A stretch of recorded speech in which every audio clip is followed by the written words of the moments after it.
Okay, I hope we're back. I see Fundi. Happy to get you back, my sister.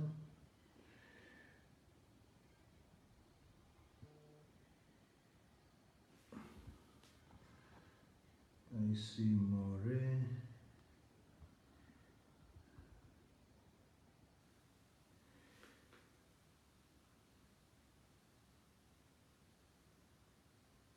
Okay, I think we are almost where we were. Okay, we're gonna probably take the shortest tallow bread. I hope you've got my opinion ready. Okay, we're probably gonna take the shortest time ever. How do I say it? So our scripture today is in the book of Saint John, the 21st chapter. Hello, Poto. Facebook, but let's deal with probably the principles for the sake of time, and we knock off. Now, scripture of today is in the book of Saint John, the 21st chapter. We're gonna take the 6th verse, right? We're gonna take the 6th verse in the book of Saint John, and there's a bit of history. Few minutes is that the disciples have just been disappointed or are discouraged after the resurrection of Christ, that what they thought was, or what the resurrection would mean to them, has not come to bear. And as such, they are discouraged, and as such, they are disappointed, and as such, they don't know what to make of their faith, right? So that is the context there too. And why it is important to understand that is mainly because you will then find them saying, after these things, Jesus let himself be seen again by the disciples at the Sea of Tiberias, which is also known as the Sea of Galilee. And it came about this way. Now, it then says, Simon Peter, Thomas, named Didymus, Nathanael of Cana in Galilee, the sons of Zebedee, and 2 others of his disciples were all together. So it means all the disciples were now in one place. Then Simon Peter in verse 3 then says to them, I'm going fishing. They said to him, and we will come with you. They went out and got into the boat, but that night they took no fish. So what is important here is that you remember that before we were called by Jesus to be made fishers of men, they were fishers. So we are basically dealing with Zebedee and Peter fishing cooperation. And Zebedee and Peter fishing cooperation was disrupted by the divine intervention of the Son of Man.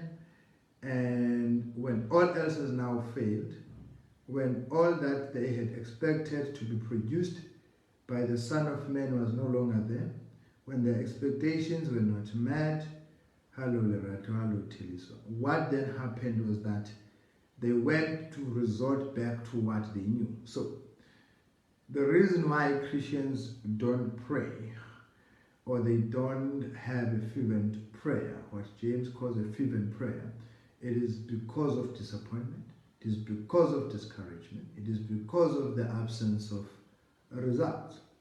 Now, you find the disciples here, being discouraged, and Peter, being the leader, again says, probably I've led you to Christ, I can't explain the disappointment I'm having.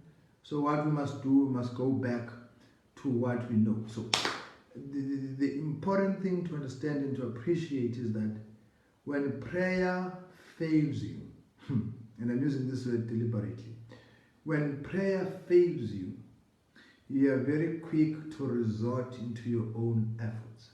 You are very quick to resort to what politicians would call a tried and tested method.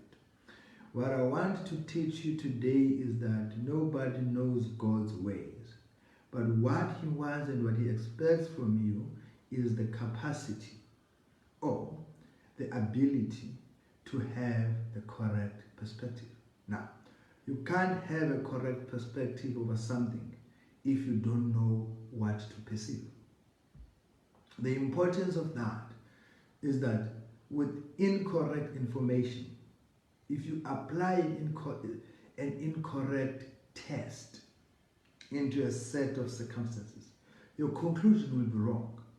Your conclusion is not wrong because you don't have knowledge, but it's because you've applied wrong information to a wrong set of facts. So what we find here, we find the disciples having expected certain things from the resurrected Christ that are not there. So what do? They immediately then resort to what they know. At the moment of discouragement, at the moment of losing hope, at the moment of not knowing what tomorrow will bring, we all resort to what we think we know. The only harm we do to ourselves is that we forget the cost, what it took for us to have what we call tried and tested. Because what is tried and tested might have hurt you. What is tried and tested might not be what is in your best interest.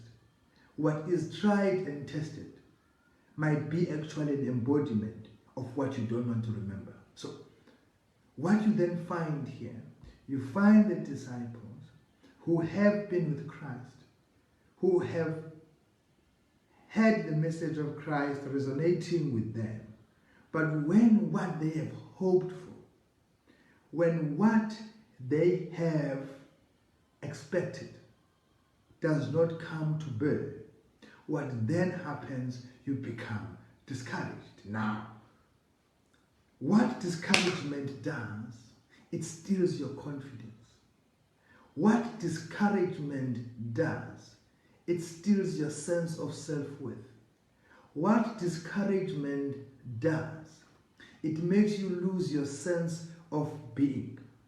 What discouragement does, it makes you lie to yourself and have a false sense of hope which you know you can't achieve.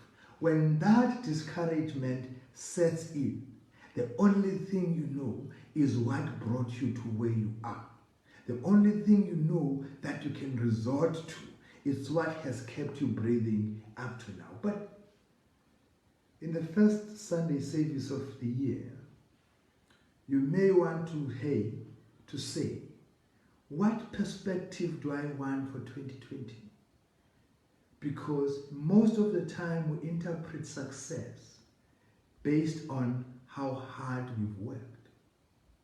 We interpret success based on the efforts that we've put, which then takes me to the second question.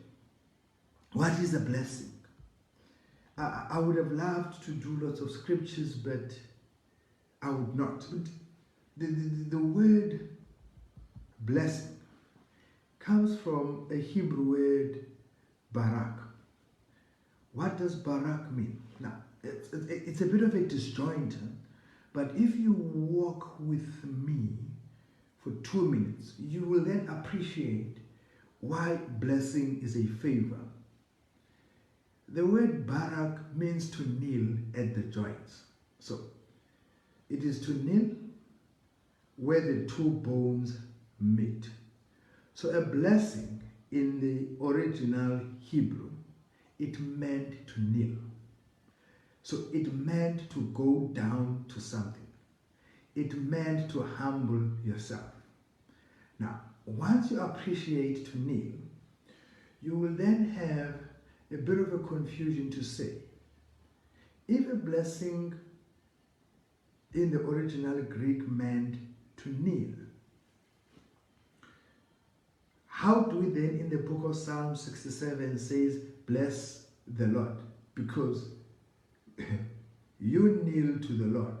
So if you're gonna bless the Lord, it would then mean that the Lord must kneel to you. So we will deal with that hopefully. But so the idea of a blessing, it is something that is out of your reach, but you receive it because the person who's dishing out the blessing is not doing it because you're perfect, but he is doing it because you have found favor. So a bara or a blessing, it is an act of favor to an undeserved person, to an undeserving person. Now, once you begin to appreciate that, you will then appreciate that a blessing in itself shows God's mercy. I will speak tomorrow about putting up the scriptures. Maybe let me not put scriptures, let's just talk so that we finish on time. So a blessing itself is something that you don't deserve. So it is God reaching out to you in your circumstances, right? A blessing is an act of favor to a sinner. Now, why that is important? For you to understand that you've been blessed, you must check the quantity, you must check the quantum, you must check the amount of sins that you have. And if you are still breathing, then you will begin to appreciate why a blessing is something we don't deserve. Now, the importance of understanding a blessing in that context is that if you will then look at it from the Old Testament perspective, and we'll give verses to those who help us with the verses. If you look at it in the context of the Old Testament, and you may look at Genesis 1 verse 22, it would say, you must go and multiply. So what a blessing does, it gives you capacity. It gives you capacity to produce what you don't have. It gives you capacity to be what you are not. It is an addition over and above your means. So once you begin to understand how a blessing operates, you will then not be focused on what a blessing is, but you would want to have the capacity to receive the blessings. And that capacity is driven by the correct perspective. And the correct perspective is driven by knowledge. And the knowledge is driven by faith. Because if you know whom God is, then you'll have the correct perspective. But if you don't know whom God is, or God has got no meaning in your life, or the extent of God's relevance in your life is limited to what was, then you will not have an opportunity to receive a blessing. Because a blessing is not linked to what was, it is linked to what will be. The question then remains, do you have the capacity to comprehend the blessing? Now, when God said bless them and said, be fruitful and increase in the number, he said be fruitful and increase. He did not give them the fruit. He gave them the means to be fruitful. So what you must always understand when someone says he's blessing you, or you say you are blessed, what he's imputing into your spirit is that you've got the capacity to reach the ends or to be at peace. Now, what you need to appreciate with the blessing is that there's an element of grace. So it is an unmerited favor. That grace gives you peace. Once you've got peace, you've got the ability and the capacity to perceive. So what is important is to understand God's character and why he wants to bless us. But God willing, In our next Bible study, we will go in detail on the concept of blessings, because it is important to understand. Because some people would want to argue, misquoting Galatians 3:20, that the blessings promised to Christians are spiritual blessings. No. 2 Corinthians 8 verse 9, what it says is that God is concerned with our well-being. So God does not want Christians in debt, because if Christians are in debt, they are unable to worship Him. They are stuck in their orders. So God wants to bless us so that we can be available for the gospel. That is the first reason why God wants to bless us. The second reason why God blesses us, He blesses us so that we are able to become the effective witnesses of the cross. But the most important reason why we get blessed is so that we can be, this is important, a blessing to others. Now, God will not bless you to be selfish. God will not bless you for your own enrichment. He will provide for your needs. He will provide you for your comfort life. But He wants you to understand that you've got an access. And what is an access to you? It is a need to someone else. So when God blesses you, He is blessing you so that you can be a shared aroma. You can then begin to share what you have with those who don't have. But who are those?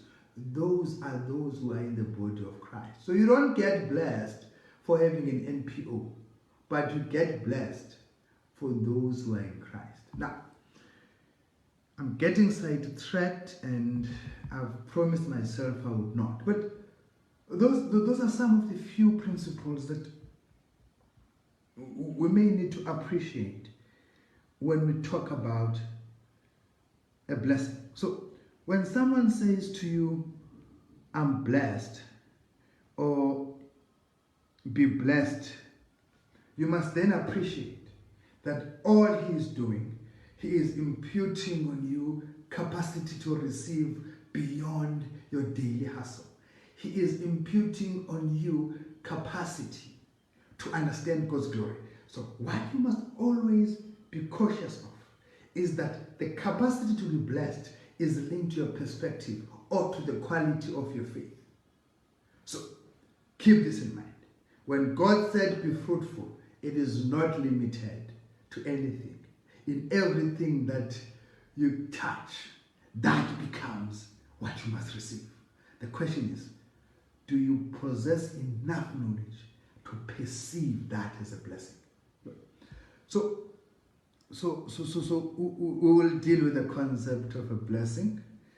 I see someone is sending me a message to say, so we'll deal with it. We'll probably deal with it on Tuesday, but what I wanted us to appreciate today is that the concept blessing, it is God reaching out to us.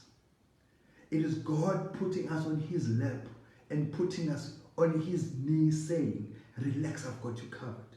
It is God saying that what that worries you, I've already made provision for it. So if you seek me in prayer, I will then pour out my blessing. So understand a blessing in that context, and understand that it's something that you don't deserve. Hence, you can't be selfish about it. But let's get to our text of the day, and we deal with few principles, and I leave you hanging for today so that we can complete it properly on Tuesday. Now, so Peter takes them back to what they were. And I've dealt with that concept.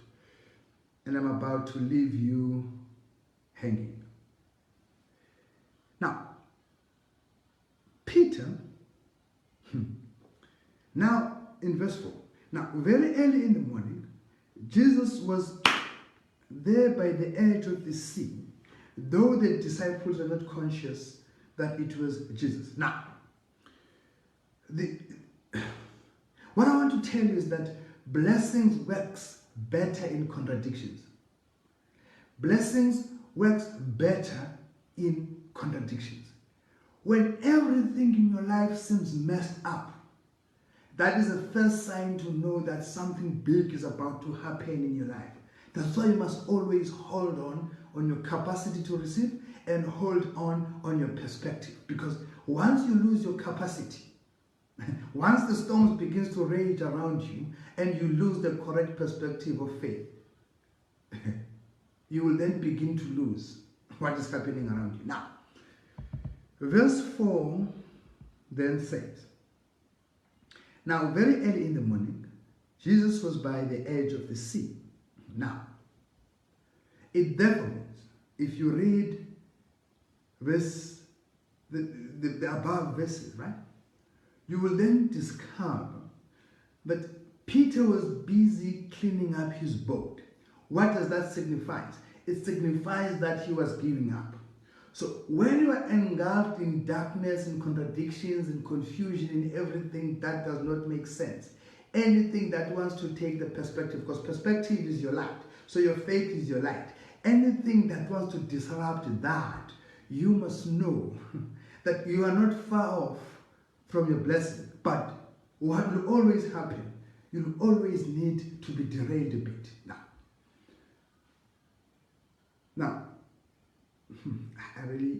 Now, what is then important to understand is that Jesus comes to them in the morning. Now, why is this a contradiction? It is because if God would have helped them on their terms, he would have come to them in the middle of the night. Because my friend in the fishing industry was telling me that it is easier to catch fish during the night. But what Jesus does, he comes to them in the morning. So that is the first contradiction. Now, when he comes to them in the morning, he then says, do you children, have you taken any fish? And the answer was no, and it was an honest answer. Now he says, and he said to them, let down the net on the right side of the boat, you will get some. So they put into the water, and now they were not able to get it up again because of the great number of fish. Now, let's deal with the contradictions now, right? The first contradiction, if you go to the account of Matthew, is that Peter will then have a discussion with Jesus. And why Peter is having a discussion with Jesus? One is that for the better part of his fishing life, he has always fished during the night. So if someone says to him, cast your net in the morning, that is a contradiction. So when God is about to bless you, he's going to take your efforts and turn them upside down. He's going to lead you where you least expect it. And that's how God deals with blessings. He never wants you to even think that it's got anything to do with you. That's why it is called provision. It is something that happens outside of your efforts. So the first contradiction in this scripture is that Jesus asks Peter to cast a net in the morning.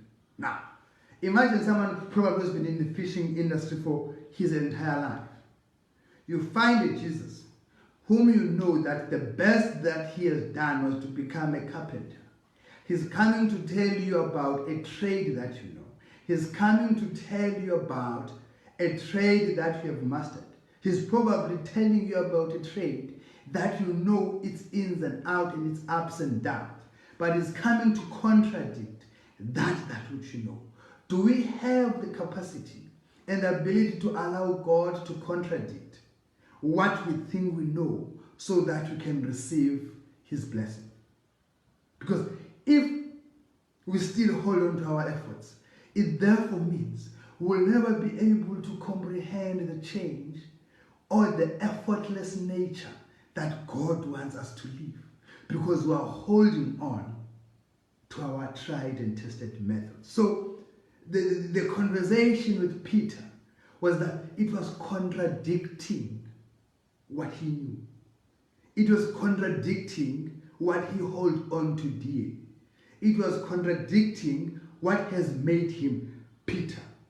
But what I want us to walk in or with to 2021 is the ability to give God an opportunity to redefine us. Because if we are not redefined, we will still hold on to old perspectives. And old perspectives have hurt us. Now, so the disciple who was dear to Jesus says to Peter, "It is the Lord."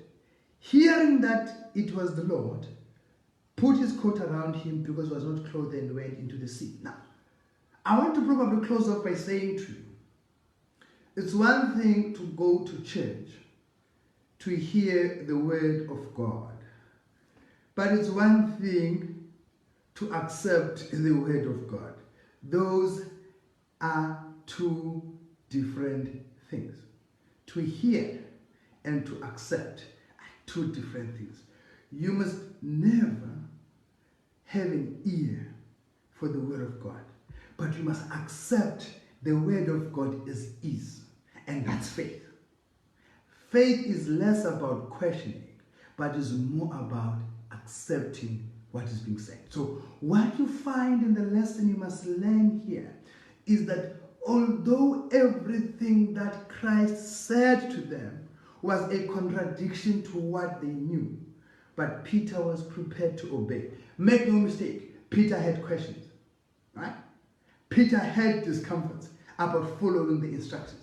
But ultimately, we must always pray for the capacity to yield to the directions of the word. Now, this is for you, Yolanda, my sister. The reason why it was awkward for them to cast the net on the right-hand side, research tells us that the right-hand side was what was used to steer the boat or the ship. So there was no way that you would obstruct the person steering the ship by busy casting the net on the right-hand side. But when God wanted to test their obedience, he contradicted their direction. He said, do not rely on what you know to be. Do not rely on your own direction and efforts, but rely on how I direct you. And that is why they then began to cast the net on an abnormal side for them. Because God, when he's about to bless you, he contradicts everything that you know. Now, maybe let's close off and say, the reason why God wants to bless us, it is because God is concerned about our daily living. The reason why God wants to bless us, it's wonderfully and captured in the book of Psalms 23, verse 6, Deuteronomy 30, verse 9. But the most important one is that he wants us not to toil very hard. He wants us to know that he can provide. But the question that I must leave you with for today, do we have the capacity to understand what God wants to do, what wants to do for us? The question is, to be continued on Tuesday, a blessing is not an effort, but a blessing, it is God reaching out to our needs over and above our expectations. But the question is, what do we need to do for God to bless us? We'll leave it at that. We will deal with that question on Tuesday. But let's pray for the proper perspective so that that perspective can create the capacity. Because it's one thing to be oppressed, but it is the other to realize that you've been liberated. You can be in prison and know that you're in prison and be able to cope with the prison. But it is the other, when you are liberated, to know how to pick up the fruits of your liberation. Most of us came to Christ through burdens. Most of us came to Christ through pain. Most of us came to Christ through what we've gone through in our lives. Most of us came to Christ to clean our guilty consciences. most of us came to Christ to seek forgiveness so that we can be redeemed. That, my brothers and sisters, Christ has already done. You are already forgiven. To labor about your sins, it is a misunderstanding of redemption and salvation. But if you don't have the correct perspective, you will forever wake up and say, forgive me, forgive me, forgive me, forgive me, forgive me, forgive me, forgive me, forgive me, forgive me, forgive me, forgive me. Now, the difficulty with that is that although God wants to bless you, He's unable to bless you because you are still holding on to what you were. What you must begin to do in 2021, it is not to insult the power of salvation by keeping on reminding God that you need to be redeemed. You were redeemed once, but what you must now ask for, it is the capacity to forget things of the past and yield towards the future. Now, to close off for today is that the contradiction for Peter were threefold. It was the fact that he was asked to cast a net in the morning, which was abnormal.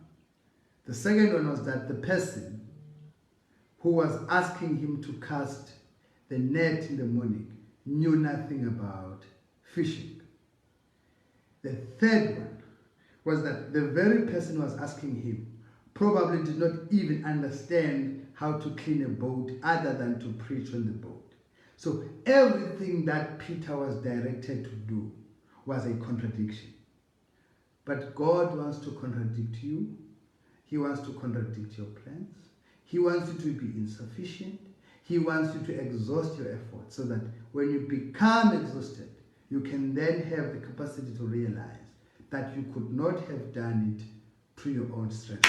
As Zacharias says, not by power, not by might, but by thy spirit. I will see you on Tuesday when we further indulge on the concept of a blessing and how it begins to operate in our lives. But what I want you to know for today, the first lesson you must know is that a blessing comes in the midst of contradiction. Allow God to contradict your plans. Allow God to frustrate your plans, because all He is doing, He's adjusting you for your character. If your blessings or your prayers have been delayed, it is because it's either you are not ready for your blessing or your blessing is not ready for you. In between that, it is an opportunity to change your perspective. And what God was doing to Peter, and maybe let's close off with that. All Jesus was doing with Peter, He was restoring Peter, because Peter wanted to resort back to fishing because salvation has not brought him the fruits he expected. But what does Peter say? Peter then says, and the other disciples came in the little boat. They were not far from the land, only about 200 cubits, pulling off. When they got to the land, they saw a fire coals there. Okay, that's God, Jesus, inviting them for breakfast. Let's go to verse 7. So the disciple who was dear to Jesus said to Peter, "It is the Lord." Hearing that it was the Lord, Peter put his coat around him because he was not clothed, and went into the sea. So what is significant about that verse? Peter had held to the tried and tested. But when he realized the contradiction, he went and restored himself back. So in time of trouble, don't run from Jesus, run to Jesus. In time of discouragement, don't run from Jesus, run to Jesus. Because if you run away from Him, you're probably going to hurt yourself again. Now, the most important part, and I want to deal with it. Peter then says, when he says that it is the Lord, he says, "Go away from me because I'm a sinner." And what was that? It was a confession. It was a realization that what he got he did not deserve. So the reason why God would then bless him more, it's because he could distinguish what were his efforts and what was a blessing from God. May the good Lord bless you. I hope we had some insights, and I promise that we'll further complete the discussion on Tuesday. But all I want you to know is that whatever contradiction that is in your life, it is a sign that something is coming. But what you must do, build the right perspective so that when it comes, you've got the capacity to receive. God bless you. Amen.